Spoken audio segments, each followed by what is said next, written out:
और खबरों में आगे बढ़ते हैं और आपको बताते हैं किसान आंदोलन के बड़े लीडरान में शामिल टिकैत परिवार को बम से उड़ाने का सनसनीखेज मामला सामने आया है। मुजफ्फरनगर में टिकैत परिवार को बम से उड़ाने की धमकी मिली है।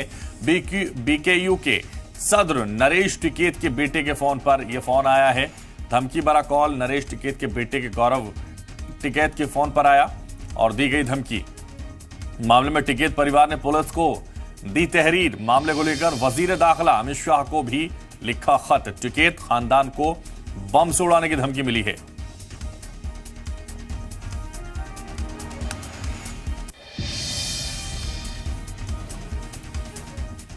तो बड़ी जानकारी आपको दे रहे हैं। नरेश टिकैत के बेटे के फोन पर यह कॉल आया और उसके बाद धमकी दी गई है।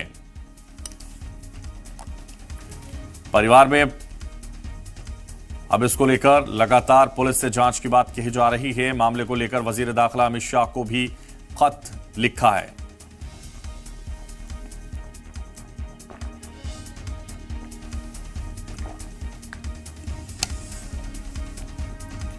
तो बीकेयू के यानी भारतीय किसान यूनियन के सदर नरेश टिकैत के बेटे गौरव टिकैत को कॉल आया और उस कॉल में कहा गया बम से उड़ाने की धमकी दी गई है।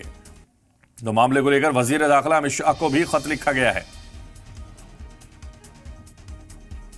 टिकैत परिवार को बम से उड़ाने की धमकी। ये ब्रेकिंग न्यूज इस वक्त आपके टीवी स्क्रीन पर। भारतीय किसान यूनियन के सदर नरेश टिकैत के बेटे के फोन पर यह कॉल आई और बम से उड़ाने की धमकी दी गई है।